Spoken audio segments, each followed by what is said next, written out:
Welcome back dear student. जैसा कि आपको पता है, जो business policy and strategic management E lecture series के अंदर अपना जो टॉपिक शुरू हुआ था फंक्शनल स्ट्रेटजी, उसमें सबसे पहले हमने पढ़ा था कौन सी अपनी मार्केटिंग स्ट्रेटजी। सेकंड जो हमने पढ़ा था वो क्या पढ़ा था, फाइनेंस स्ट्रेटजी। और अब जो पढ़ने हम जा रहे हैं वो क्या है, आपकी human resource management HR strategy formulation. तो HR स्ट्रेटजी फॉर्मुलेशन, जैसा कि आपको पता ही है कि HRM सब्जेक्ट आपने पहले भी पढ़ा हुआ है, फिर भी मैं यहाँ पे आपको बता देता हूँ कि जो एक ऑर्गेनाइजेशन रहता है उसके अंदर जो एम्प्लॉय की कॉम्पिटेंस रहती है वो किसकी रिस्पॉन्सिबिलिटी होती है, वो ह्यूमन रिसोर्स की रिस्पॉन्सिबिलिटी HR मैनेजर की होती है। तो HR स्ट्रेटजी फॉर्मुलेशन करते समय हमें किन किन बातों का ध्यान रखना चाहिए उनको यहाँ पे हम पहले डिस्कस कर लेते हैं। जैसे an organisation recruitment selection training performance appraisal and compensation. जैसे यहाँ पे हमने पढ़ा है रिक्रूटमेंट सिलेक्शन, तो रिक्रूटमेंट सिलेक्शन का फर्स्ट पॉइंट हो गया, फिर ट्रेनिंग पढ़ा है, ट्रेनिंग सेकंड पॉइंट आ गया, फिर परफॉर्मेंस अप्रेजल को हमने अप्रेजल दिया है, एंड कंपनसेशन को हमने फोर्थ पॉइंट दिया है। Can have a strong influence on employ competence, कि इसका एम्प्लॉय की कॉम्पिटेंस पर बहुत ही ज़्यादा प्रभाव पड़ता है। जैसा कि हम बात करें, सबसे पहले क्या है, रिक्रूटमेंट सिलेक्शन लेते हैं। रिक्रूटमेंट सिलेक्शन के अंदर हम ये देखते हैं सक्सेसफुली आइडेंटिफाई करते हैं, अट्रैक्ट करते हैं किनको, जो एप्लीकेंट रहते हैं उनको अप्लाई करने के लिए। आफ्टर दैट हम जो एप्लीकेंट रहते हैं उनको हम क्या करते हैं, सिलेक्ट करते हैं। तो उनमें से जो कॉम्पिटेंट एप्लीकेंट हैं, मतलब जो कॉम्पिटेंसी रखते हैं, तो उनको हम क्या करते हैं, सेलेक्ट करते हैं। तो रिक्रूटमेंट जो आपकी पॉजिटिव प्रोसेस होता है जिसके अंतर्गत हम क्या करते हैं, नंबर ऑफ़ एप्लीकेंट को बढ़ाते हैं। और सिलेक्शन क्या रहता है, आपकी नेगेटिव प्रोसेस रहती है जिसके अंतर्गत हम जो मोस्ट कॉम्पिटेंट एप्लीकेंट होता है उसको हम सिलेक्ट करते हैं। फिर हम बात करेंगे ट्रेनिंग की। अब देखो होता क्या है, जहाँ पे भी आपने पढ़ा होगा कि जो ह्यूमन रिसोर्स होता है, स्ट्रेटेजिक ह्यूमन रिसोर्स मैनेजमेंट होता है, वहाँ पे क्या होता है, एम्प्लॉय को उस वर्क को करने के लिए यदि ट्रेनिंग की आवश्यकता है तो उस जॉब को प्रॉपरली करने के लिए उसे क्या दी जाती है, ट्रेनिंग दी जाती है। तो ट्रेनिंग के अंदर हम क्या पढ़ते हैं, employ are well train to perform their job properly, कि एम्प्लॉय को जॉब अच्छे से कर सके इसलिए उसको क्या दी जाती है, ट्रेनिंग दी जाती है। देन क्या आता है कि जो एम्प्लॉय जो था उसकी कॉम्पिटेंस में कहीं हमें कमी लगती है तो उसके लिए हम क्या करेंगे, अप्रेजल ऑफ परफॉर्मेंस करते हैं। The performance appraisal is to identify any performance deficiency experienced by employ due to lack of competence. Such deficiency once identified can often be solved through counselling, coaching and training. कि हम performance appraisal के अंदर यदि हम देखते हैं कि employ की कॉम्पिटेंस में कहीं डेफिशिएंसी है तो उस डेफिशिएंसी को हम आइडेंटिफाई करते हैं और उसको हम सोल्व करते हैं किसके थ्रू, जैसे काउंसलिंग रहा, कोचिंग रहा या ट्रेनिंग के थ्रू हम उसे क्या करते हैं, सोल्व करते हैं। तो ये क्या कहलाता है, अप्रेजल ऑफ परफॉर्मेंस या परफॉर्मेंस अप्रेजल। फिर आता है कंपनसेशन। कंपनसेशन क्या रहता है कि जो एम्प्लॉय है हमने उसकी परफॉर्मेंस को अप्रेज कर दिया, हमने उसको काउंसलिंग, कोचिंग या ट्रेनिंग के थ्रू हमने उसको क्या कर दिया, उसकी डेफिशिएंसी को हमने दूर कर दिया। अब वो जो एम्प्लॉय है वो अपनी कॉम्पिटेंस को इंक्रीज़ करे, तो इंक्रीज़ कब करेगा, जब हम उसको पे और बेनिफिट्स देंगे तो वो क्या होगा, अट्रैक्ट होगा किसके लिए, अपनी कॉम्पिटेंस को इंक्रीज़ करने के लिए। तो ये जो प्रैक्टिस हम लाएंगे ऑर्गेनाइजेशन के अंदर की एम्प्लॉय को हम क्या करते हैं, मोस्ट कैपेबल बनाने के लिए उनको कंपनसेशन देते हैं। तो हमने यहाँ पे पढ़ा point which can have a strong influence on employ competence पर जो एम्प्लॉय के जो पॉइंट हमें कंसिडर करने, जो उसकी कॉम्पिटेंस को स्ट्रांगली के इन्फ्लुएंस करते हैं, उसमें क्या, recruitment selection, training, performance appraisal और कंपनसेशन। तो हमने यहाँ पे इन्हें पढ़ा। अब हम बात करेंगे कि जो ह्यूमन रिसोर्स का स्ट्रेटेजिक रोल जो होता है, जैसे मैंने थोड़ी देर पहले बताया था कि आपने HR और स्ट्रेटेजिक HR का सुना होगा, तो वहीं पे हम strategic role of human resource management देखेंगे। तो सबसे पहले रोल क्या आता है, प्रोवाइडिंग पर्पसफुल डायरेक्शन। तो यहाँ पे कीवर्ड हो गया डायरेक्शन। फिर है क्रिएटिंग कॉम्पिटिटिव एडवांटेज।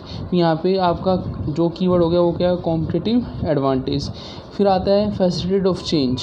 यहाँ पे हमने वर्ड नया पढ़ा, क्या, चेंज। फिर है आपका डाइवर्सिफाइड वर्कफोर्स, इसमें वर्कफोर्स को हमने लिया। फिर है एम्पावरमेंट ऑफ ह्यूमन रिसोर्सेज, तो इसके अंदर हमने एम्पावरमेंट वर्ड को लिया। फिर है बिल्डिंग कोर कॉम्पिटेंसी, हमने कोर कॉम्पिटेंसी को लिया। और फिर development of work ethics and culture, इसमें वर्क एथिक्स कल्चर को लिया। अब यहाँ पे हम इन की पॉइंट्स को इस तरीके से समझेंगे कि strategic role of human resource management हम कैसे करते हैं। आपको पता है कि जो हमारे फिल्म जगत में जो नए नए चेहरे आते हैं उनको क्या करना होता है, उन्हें जैसे मान लीजिए कोई एक्ट्रेस आती है तो उसको सबसे पहले क्या होता है, डायरेक्शन चाहिए होता है कि जो उसको सही डायरेक्शन मिलेगा तो वो कॉम्पिटिटिव एडवांटेज भी अचीव कर पाएगी। और वो डायरेक्शन उसको सही मिलता है और वो कॉम्पिटिटिव एडवांटेज में रहती है तो उसके अंदर जो धीरे धीरे क्या होने लगता है, चेंज आने लगता है। चेंज आने का मतलब ये हुआ कि उसको अपनी जो वर्किंग में उसको चेंजेस लाने पड़ते हैं। जैसे जैसे आप ये देखें कि बहुत कंपटीशन रहता है अपना, जो आपका बॉलीवुड हुआ चाहे आपका हॉलीवुड रहा, वहाँ पे बहुत सारे चेंजेस होते रहते हैं डे बाय डे। तो यहाँ पे हम देखें तो डायरेक्शन हुआ, कॉम्पिटिटिव एडवांटेज हुआ, उससे चेंज हुआ। अब यहाँ पे देखें तो ये चेंज क्यों लाने पड़ते हैं, क्योंकि बहुत सारी वर्क फोर्स है हमारे बॉलीवुड के अंदर, बहुत सारी वर्क फोर्स है किसके अंदर, आपके हॉलीवुड के अंदर। तो ये जो हम देख रहे हैं कि हर एरिया के अंदर कंपटीशन बढ़ता ही जा रहा है, तो वर्क फोर्स क्या है, ज़्यादा है। अब हमें क्या करना है, उस वर्क फोर्स में से हम उसी वर्क फोर्स को एम्पावर कर सकते हैं जो अपने अंदर डायरेक्शन के साथ, कॉम्पिटिटिव एडवांटेज के साथ क्या लाती है, चेंज लाती है। और ये जो चेंज उसका यदि दूसरे से उसको डिफ़र करता है तो कहीं ना कहीं उसकी कोर कॉम्पिटेंसी हो जाएगी।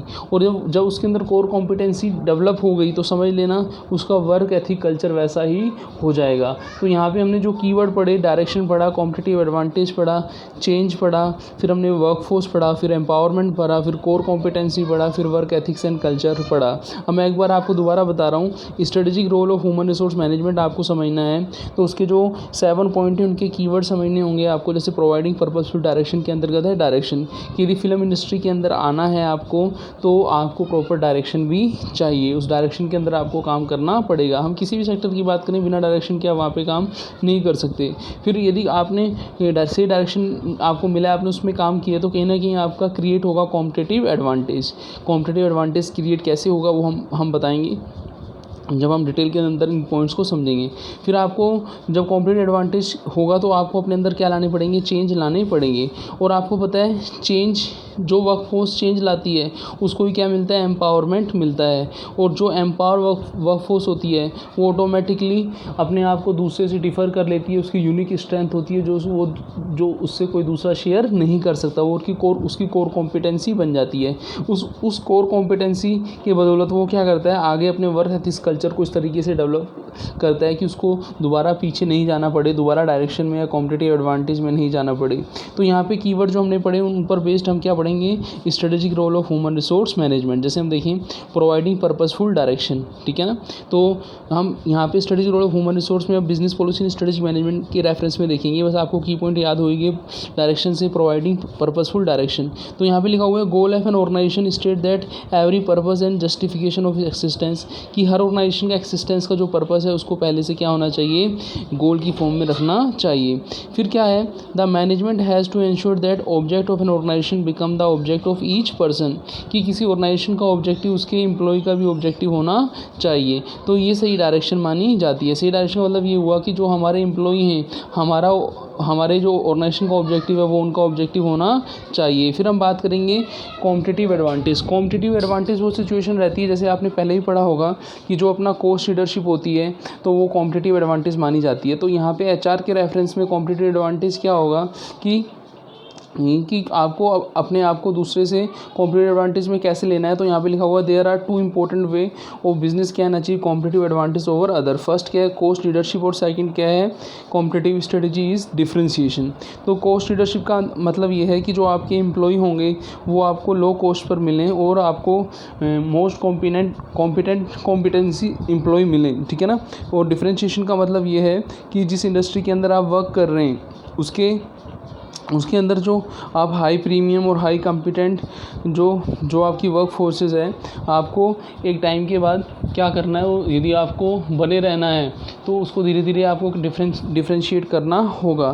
तो इसमें लिखा हुआ है second competitive strategy differentiation under which the firm seeks to be unique in the industry in terms of dimension that highly valued by the customer. अब यहाँ पे देखें तो ये जो हमने कोस्ट लीडरशिप और डिफरेंशिएशन पढ़ा, ये कॉम्पिटिटिव स्ट्रेटजी थी, माइकल पोर्टर ने दी थी। वहाँ पे हम इसको बिजनेस स्ट्रेटजी या कॉम्पिटिटिव स्ट्रेटजी या स्ट्रेटजी का हमने क्लासिफिकेशन पढ़ा था, on the basis of competition पढ़ा था। तो यहाँ पे कॉम्पिटिटिव एडवांटेज के अंदर कोस्ट लीडरशिप और डिफरेंशिएशन की हेल्प से हमने यहाँ पे समझा दिया। वहाँ पे तो कोस्ट लीडरशिप आपको पता ही था, लो कॉस्ट प्रोड्यूसर होता है और जो एरिया होता है ब्रॉड होता है। डिफरेंशिएशन में जो होता है कोस्ट हाई हो जाती है लेकिन एरिया क्या होता है, ब्रॉड होता है। है। तो वही चीज़ टाइम के साथ साथ पहले हमें कोर्स लीडरशिप में रहना है, फिर हमें डिफरेंशिएशन की तरफ आगे बढ़ना है। तो यही क्या कहलाता है, आपका कॉम्पिटिटिव एडवांटेज कहलाता है। फिर हम बात करेंगे facilitate of change. Facilitate of change का मतलब ये हुआ कि जो ह्यूमन रिसोर्स है उसकी एक्टिविटी जो है, उसके फंक्शंस जो हैं वो इस तरीके से नहीं होने चाहिए कि उनमें चेंज नहीं लाया जा सके। जैसे जैसे आप आगे बढ़ेंगे तो आपको अपने अंदर कुछ ना कुछ चेंज लाना पड़ेगा। यही कहलाता है आपका फैसिलिटेट ऑफ चेंज कहलाता है। फिर है डाइवर्सिफाइड वर्कफोर्स। डाइवर्सिफाइड वर्कफोर्स एक ग्रेट चैलेंज रहता है। जैसे वर्कफोर्स डाइवर्सिटी में आपने देखा होगा कि मेल फीमेल वर्कर हैं, यंग ओल्ड वर्कर हैं, एजुकेटेड अनएजुकेटेड वर्कर हैं, स्किल्ड हैं, प्रोफेशनल एम्प्लॉई हैं। तो ये जो डिफरेंस होता है, चाहे वो कास्ट के बेस और रिलीजन के बेस पर हो, नेशनलिटी के बेस पर हो, तो आप जो मनी जो है वो खाली इंपॉर्टेंट फैक्टर नहीं रहता जी वर्कफोर्स के लिए, ठीक है। नॉन फाइनेंशियल इंसेंटिव भी इंपॉर्टेंट रोल प्ले करते हैं, ये चीज़ हमें नहीं भूलनी है। और वर्कफोर्स जो डाइवर्सिफाइड वर्कफोर्स है वो एक जो ग्रेट चैलेंज है उसको हमें एक्सेप्ट करना है। तो ये क्या है, डाइवर्सिफाइड वर्कफोर्स पर हमने पढ़ा। फिर empowerment of human resource. Empowerment of human resource का मतलब ये हुआ कि जो पर्सन है वो अपने फुल कॉम्पिटेंस का यूज़ करते हुए, फुल स्किल का यूज़ करते हुए कहीं ना कहीं हमारी हेल्प करें, किसमें कि हमारे ऑर्गेनाइजेशन की जो ऑब्जेक्टिव उन्हें अचीव करने में हेल्प करें। तो ये जो एम्पावरमेंट है, एम्पावरमेंट मीन्स क्या है, authorising every member of a society और ऑर्गेनाइजेशन टू टेक हिज और her own destiny, realising his and her full potential, कि वो अपना मैक्सिमम यूटिलाइजेशन करते हुए ऑर्गेनाइजेशन के लिए क्या करें, वर्क करें। ये एम्पावरमेंट कहलाता है। इसको हम इस तरीके से समझ सकते हैं, it involve giving more power to those who at present have little control on what they do and little ability to influence the decision being made around them. कि वो लोग जिनको ज़रूरत है एम्पावरमेंट की, तो उनको एम्पावरमेंट देना है, उनको पावर देनी है, ठीक है ना, जिनको ज़रूरत है इस चीज़ की, तो वो एम्पावरमेंट ऑफ ह्यूमन रिसोर्स कहलाता है। कभी कभी एम्पावरमेंट नहीं होने के कारण ह्यूमन रिसोर्स जो हैं वो अपनी एबिलिटी को यूज़ नहीं कर पाते, डिसीजन मेकिंग में पार्टिसिपेट नहीं कर पाते। तो एम्पावरमेंट ऑफ ह्यूमन रिसोर्स यदि होगा तो कहीं ना कहीं जो एम्प्लॉय रहेंगे वो अपने फुल पोटेंशियल को यूज़ लेंगे और डिसीजन मेकिंग में भी अपना हेल्प करेंगे। फिर आता है building core competency. Core competency आपको पता ही है, एक यूनिक स्ट्रेंथ होती है किसी ऑर्गेनाइजेशन की जो दूसरा कोई शेयर नहीं कर सकता। ये इन terms of human resource, marketing capability या टेक्नोलॉजी किसी भी बेस पर हो सकती है। तो यहाँ पे कोर कॉम्पिटेंसीज जो हमें हेल्प करती है वो कॉम्पिटिटिव एडवांटेज को जनरेट करने में हेल्प करती है। तो यदि हम कोई कॉम्पिटिटिव एडवांटेज में आना चाहते हैं तो कहीं ना कहीं हमें अपने अंदर कोर कॉम्पिटेंसी डेवलप करनी पड़ेगी, जो in the form of human resource, marketing capability या टेक्नोलॉजी कैपेबिलिटी पर बेस्ड होगी। तो हमने देखा कि कहीं ना कहीं ये जो पॉइंट्स हैं ये हमें हेल्प कर रहे हैं किसमें, कोर कॉम्पिटेंसी को डेवलप करने में। जैसा कि आप देखें कि जो डायनेमिक लीडरशिप है, जो फेथ है ऑर्गेनाइजेशन का ह्यूमन रिसोर्स पे, वो उसकी कोर कॉम्पिटेंसी ही है। फिर है development of work ethics and culture.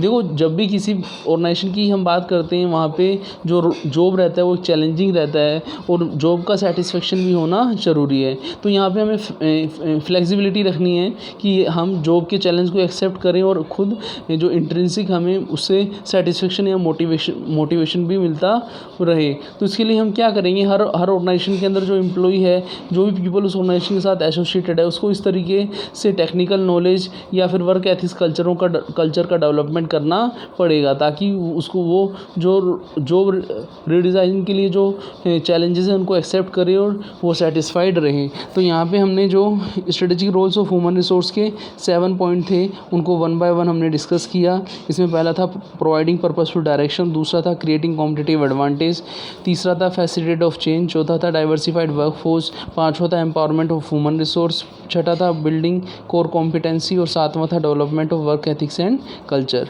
तो हमने जो पढ़ा यहाँ पे strategic role of human resource को हमने समझा। और इससे पहले हमने क्या पढ़ा था कि पॉइंट जो हमें कंसीडर करने हैं जो स्ट्रॉन्ग इन्फ्लुएंस रखते हैं किस पर, एम्प्लॉय की परफॉर्मेंस पर, इसके अंतर्गत ह्यूमन रिसोर्स स्ट्रेटजी फॉर्मुलेशन के अंतर्गत। तो मिलेंगे नेक्स्ट वीडियो में। थैंक्स।